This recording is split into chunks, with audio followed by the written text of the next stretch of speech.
right? And so there's different types of people out there. Yeah, exactly. Yeah, give them a fire extinguisher before they go. But the point is, in Matthew 10, 1 through 4, what we can really see is Jesus is sending out people, but they have all different kinds of gifts. Right? They have all different kinds of abilities to serve. And so he equips them and he sends them out. And they're all going to have a different approach. And so there are some things that will work for me that won't work for you. You know? And when you talk about, okay, well, what's a good conversion program or conversion class? Or what's a good, I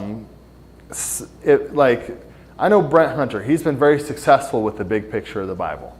I don't know that I could use that tool. Like, it's not that it's not a good tool. It's just that some tools are better for some people than others, different personalities. And I think that's where we're going to find ourselves. And so don't feel bad if you're not like someone else.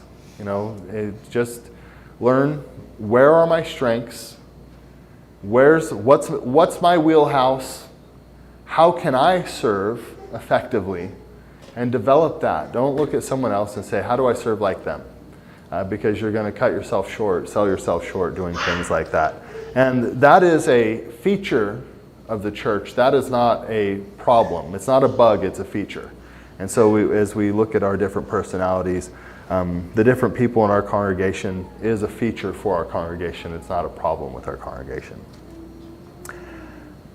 So verses 5 through 6. Here, he gives some instructions. Okay, here are some things I don't want you to do. And so here's the question, is Jesus gave them limitations. What are some limitations Jesus might give you at first? So this is kind of where it's like a small group would be more comfortable to talk, because I'm not saying us. I'm telling you to talk about yourself, right? He's going to limit you on, like, what do you mean by patience? Well, I guess, yeah, like, not having enough patience. Okay.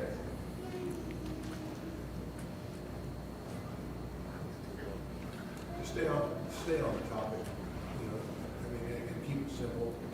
You know, sometimes the tendency might be, you want to tell the whole story of Jesus, what he did, why, and how. And maybe it's better to take it in smaller, more digestible chunks. Yes, is that something you've seen before? I have seen that. I probably read that one too. Yeah. There's two ways I've heard it said, but since Ella's in the room, she would like me to say, keep it short and sweet. So keep it simple. Silly? Okay, yeah. So, yeah. So anyway, keep it short and sweet.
Or I knew a guy, and he would, as you were talking to him, he'd move around to like 4 o'clock. And you're like trying to talk to him like this. I'm like turning this and this, like, and you know, that's weird. You know, He's a good guy, but that's weird. Someone getting close to your face, that's weird. And it's uncomfortable weird if you don't know him, right? And so you have to, and this is not something where you can necessarily, you have to either be self-aware or maybe talk to someone or take some instruction. If someone says, hey, here's a good job for you. Maybe you should consider, okay, well, I don't want to do that. I want to be the point man, but maybe close talker isn't the guy to be the front man, right? What are some other limitations? What limitations might you put on yourself?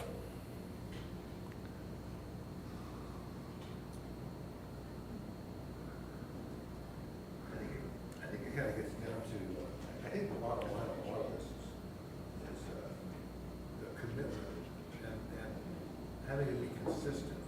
It's pretty easy to get distracted with different things that are unrelated to this. All right, so consistency. Yeah, so whatever you decide to do, you say, okay, well, I'm going to do this, but I'm going to be consistent about like I'm going to be committed to doing this. Mike?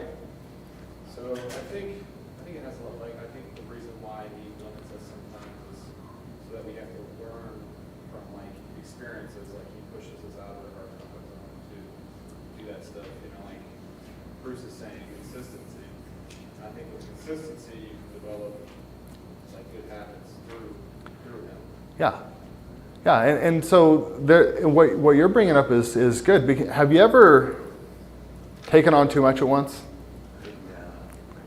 Yeah, Rick's never done it. Yeah, we've never seen him do it either. So, yeah. Some Sunday nights, Rick is like the one-man show. So he's like, I'm leading the prayer, I'm doing the singing, I'm preaching the sermon.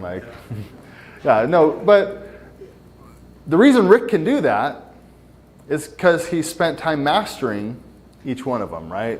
And so it's a lot to do, but it's not overwhelming. But maybe like Trevor shouldn't, not to pick on Trevor, but he's just at the beginning of serving.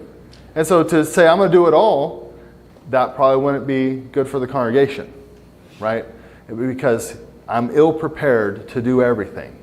And so a limitation we might put on ourselves, another limitation is, this is competing with my other responsibilities, right? If you're a father, you have responsibilities to your family.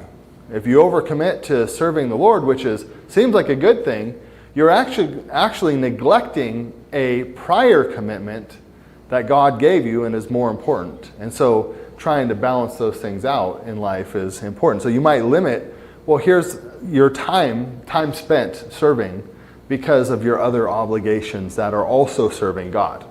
And so, you just have to take things into consideration. So, and this is why specialization is important. If you specialize in just a few things, those things can add up. You don't have to do them all at once, but you can add in skills over time, but you don't have to do them all over time. And so, for instance, like you said, comfort zone. Now, sometimes comfort zone is good to push, and sometimes it's not good to push. I am not comfortable leading songs in the congregation. I am very uncomfortable with that. Now, if I was feeling, well, I should push my comfort zone, I'm going to lead songs on Sunday morning. You're on the roster. Yeah, no. See, the thing is, that's where we're supposed to not have our worst guy in. Right? And so that's not the place. And in a sense, it would be a little proud, arrogant, or prideful for me to decide I'm going to make Sunday morning about me doing something I feel I need to do. Right? When you make it when I kind of hijack a Sunday morning, there's a saying I've heard: preach about scars, not about wounds. Yeah, because scars are healed. If you preach about wounds, people will not remember your sermon. They'll only remember the story you told. And they'll feel bad for you, or they'll feel like you're dumb or whatever.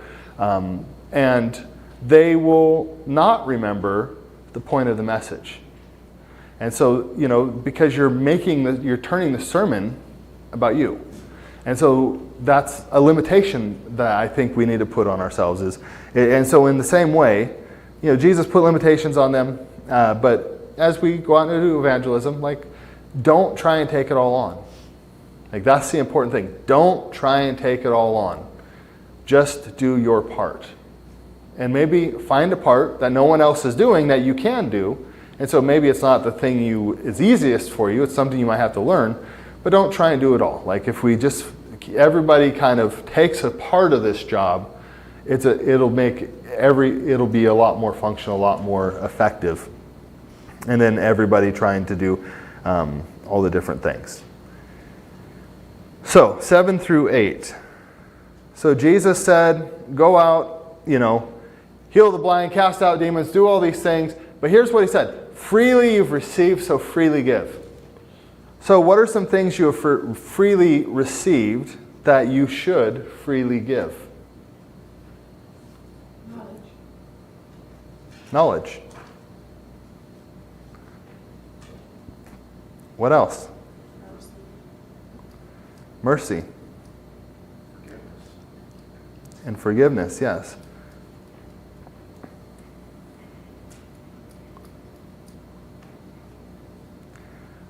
Mike said, did you have your hand up? Or okay. Well, I'm just going to throw in Mike's patience from earlier. And a lot of this stuff is you think, okay, well, how much mercy did I need to get from Jesus? How much forgiveness did I need to get? How much patience did Jesus need to have with me?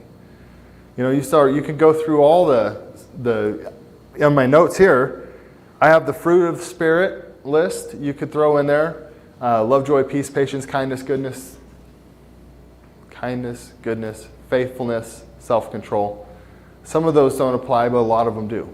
What about in 1 Corinthians 13? Here's what love's like. Love is patient, love is kind, love does not take into account a wrong suffered. Man, that one right there, which is a forgiveness thing, but I think it's worded well in the does not take into account a wrong suffered, is not resentful. Like, if Jesus was resentful to me, I couldn't, there's no hope. Love doesn't hold grudges. Yeah.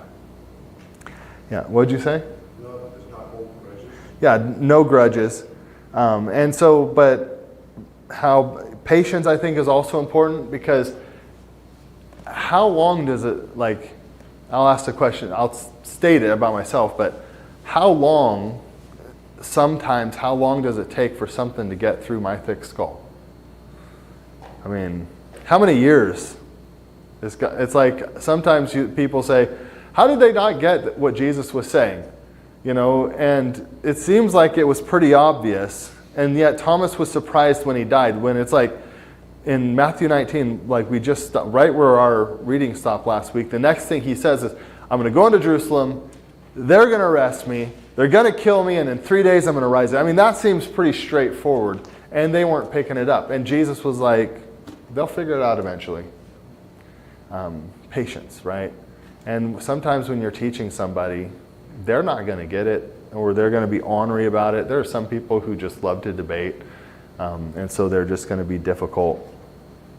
And you need to be patient, gentle. There's another scripture in Timothy where it talks about, serving the Lord is not argumentative, but gentle, patient. Patient when wronged. There's another one, right? It's not just patient, but patient when wronged. And so, what are some things that you freely received that you should freely give? I think it's difficult sometimes to have a long-range view of the seed planted. As long as the seed is getting planted, you feel okay about that. But you want to see some results. You want to see something different. Come from the person. It just takes time, and it takes time to develop a long view of knowledge. One of the hardest things for me, going from being a business owner to a preacher, is if I'm signing the paychecks, I can make things happen today. Like, I want you to do it this way now. Well, we don't want to do it. I don't care. That's how I need it done this way. And people will do it that way. You can make changes in very short periods of time. When I became a preacher, it drove me crazy how long it takes to, and I had to change my mindset, because it would have been the same if I went to being a farmer. Right? You plant a bunch of seeds and then you wait. And I am not a big fan, or as quote the Princess Bride, I hate waiting. Yeah, I don't like waiting. And but I had to change my mindset on, okay, this is a process, and you just need to find the important thing to do while this longer process is taking place. And sometimes that's hard to do. Even like you meet somebody, they may not be converted for another 10 years. But you got to be able to just be patient and develop that. Mike? What was that? Love, yes. Love is a good one. I think it's along with knowledge, but we could go with the gospel. Right? Like, tell people why Jesus is good. Maybe share the story of what would people call it? Your witness or your testimony. What happened when you started listening to the Lord? What was that like for you? Well, that was free, but it was a life-changing thing. And so maybe this is how following Jesus changed my life. So this might be a thing that we do. But Jesus said, "Freely receive, freely give." That's something to think about. Something to just kind of mull over and say, am I sharing the things I received freely with others? Go ahead, Mike. Yeah, humility.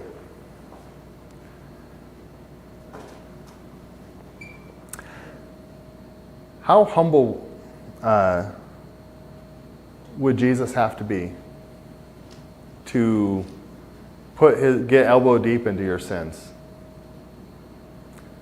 There was this guy at my last congregation named Chris, and it was like he had cerebral palsy. He didn't. He had actually somehow he used drugs and fell down the stairs and damaged his brain. But he didn't have motor control. And we took him to the movie one time, and he had to go pee, and he couldn't do it himself. And there was elder or a deacon at our church named Kelly, and he had to handle that business. We were helping him stay up, but he had to unzip his pants and do all that stuff. And I saw him, I was behind. I wasn't up and close, but I saw that happen. And I thought, I don't know if I could do that. I don't know that I could do something like that. But, you have to be humble, right?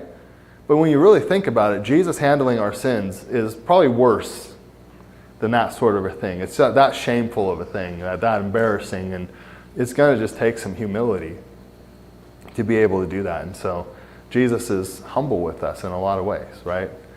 Gentle and humble and willing to do the things that, the disgusting things, right? The hard things. So, anyway, so what are some things freely received? Okay, next is 9 through 10. Is a laborer's worthy of his hire. So when you talk about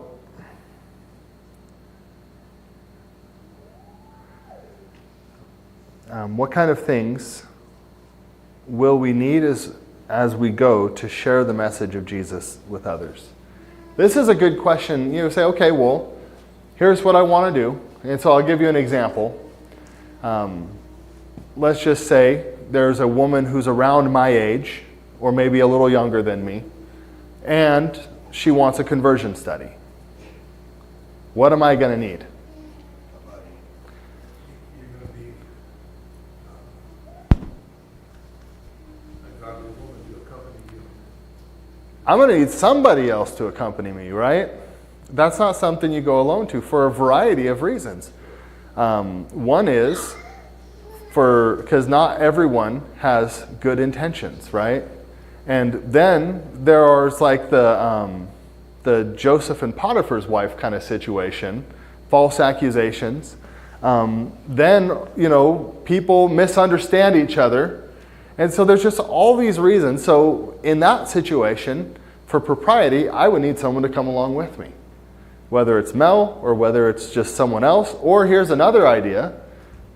If there was a woman who was well equipped to teach a conversion study, I could just let her know and send her. And that would be, because I have found over the years, it is a real pain to try and get 3 people together.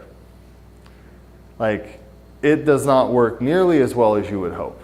It just seems like that's always been the case. It's like trying to get this person and this person and this person at the same spot at the same time so we can have a Bible study. Your support guy either needs to be really dedicated to the cause and like really willing and able, or it's just hard to do. And so, and so it's just one of those things. And so that's a situation where, okay, I might need some support here. If you're doing greeting at the church, you might say, okay, I need to make sure I have those little folders ready to hand out. Like and so, as these guys are going out, Jesus said, don't bring a money bag, don't bring extra clothes or anything. Like, trust the people where you go to meet your needs. But I think if that's what Jesus was expecting them to do, what should we be looking to do for each other? Shouldn't we be trying to meet each other's needs so we can do our work? And so, Different kind of support. What was that? Different kind of support. Yeah. We're not living in a third world country. Yeah. Yeah, so it's not going to be financial or food or whatever, but, it might be encouragement. One of the downsides of a hype guy is they can have highs and they can have lows, right? So sometimes a hype guy needs encouragement himself. And so you might need that. It might need administrative work, right? I mean, people who are willing to kind of administer things, I know Joanne manages our budget and stuff. Like, what a blessing to have her doing that. Like, that is not visible work, but it is so necessary, and and so that's a real blessing that she does that for us. But that really enables our church to function well. And so there's administrative things like making sure we have the right materials or we have a schedule planned and all those things. As we're looking to convert people, there's all sorts of things like in that way that where we can support one another. And that's also going to take, those people who took the disciples in, they had to be proactively looking, what do they need? It wasn't a passive, we're going to ask until someone invites us in. No, Jesus said, if someone invites you into your house, go in and take whatever they give you. They're like, they should be looking after your needs. But that's an important thing. We should be looking after one another's needs as well. Last one is, why is it hard to move on sometimes? Last one is, if you go into someone's house, give them a blessing. If they're not worthy of that blessing, take it back. Have you ever taken back a blessing? Have you ever told someone, God bless you? And then after you found out something about them, said, I take it back.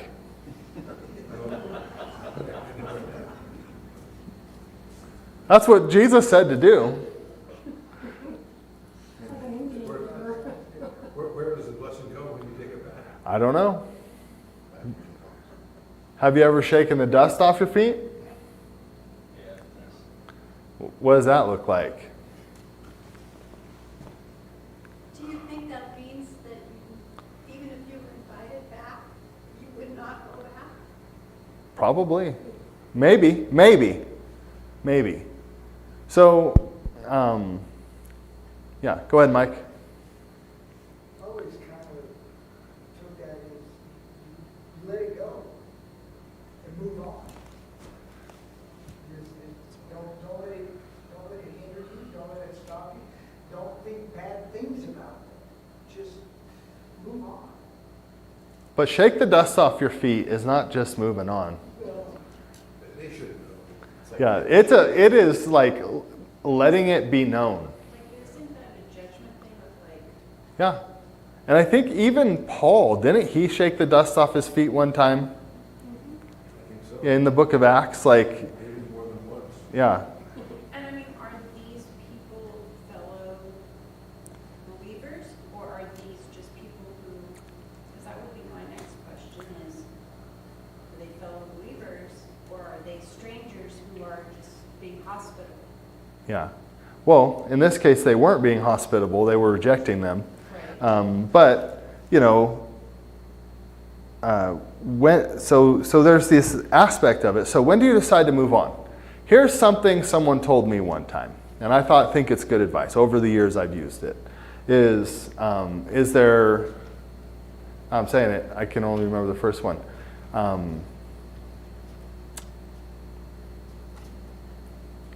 Is there follow through? So if you give them something to do, are they doing it? Is there measurable growth? So I've had studies with people where they don't prepare, they don't remember what was in the last class, and they don't change. And over time, you're investing. How do I know how much time to invest in somebody? Well, you have to measure that, right? My time is worth something. If I give it to you, I'm not giving it to someone else. And so you say, okay, well, how's that going to go? It's like, all right, well, is there measurable growth? Is it changing anything? There's some people who just enjoy someone taking their time to hang out with them. And so if it's in a form of a Bible study and then they're never learning, they're never following through, they're not, they expect you to invest more than they're willing to invest themselves. It's not that they just don't follow through, is that they expect you to invest more than they're willing to invest. And you're like, all right, well, this is for your betterment. If you're not willing to invest in it, then I'm going to only invest the same. And so if someone puts very little in, it's like, all right, we're going to put very little in. And if there's over time no growth, then you say, okay, well, this is clearly not helping. And so it's not a good use of time. So that might be a way you do it. And so it might happen like that, right? You're studying with your neighbor or something, and you're kind of seeing it go down that road where they're not interested, or they're doing it, but they're not going to change, or they just like to argue, or whatever it is. At some point, you just say, all right, now's not the time. And there are sometimes, like I feel like one time I studied with some Jehovah's Witnesses, and it was a good study. Like it was robust. It wasn't arguing, but I got like the top level guys instead of kind of the mid-level guys. And one of them was kind of saying, yeah, that kind of makes sense. The other one was not going to do it, even though he looked like he looked a little foolish, the position he was taking, because there was some clear Bible teaching that he was just ignoring. And at the end of that study, we couldn't even pray together, because they pray to a different Jesus than I do. And we just didn't even say a prayer. I just showed them the way out, and I knew I'd never see him again. And I wasn't like, God bless. Because, they're out there actively teaching a false doctrine, and it's kind of like when you see somebody see it, but there are other reasons why I'm not going to change my mind. There are people like that too, right? Where you're teaching them, but the reason I'm not going to change my mind is because, even like doctrinal positions in the church, well, I'm not going to change my mind on this doctrinal position because I'm going to lose these friends over here, I'm going to lose these contacts, or I'm going to lose this credibility. And so I can't change my position because it's tied to some earthly thing. And I think that's a reason to shake the dust off your feet. When you start seeing people compromise serving men rather than God. Things like that. There's some places. Now, there are times when people just don't understand you. And that's a different thing too. It's like, okay, well, it would take me a lot, unless it's like obvious, but I feel like I would drift slowly to change any position I have. And I might have to hear someone talk about it for a while before I'm convinced, because I need time to think it through. I've always been that way. I'm not a vacillating kind of guy. And so someone might have to be very patient with me if there's something I believe and it needs to be changed. And so I'm not being obstinate.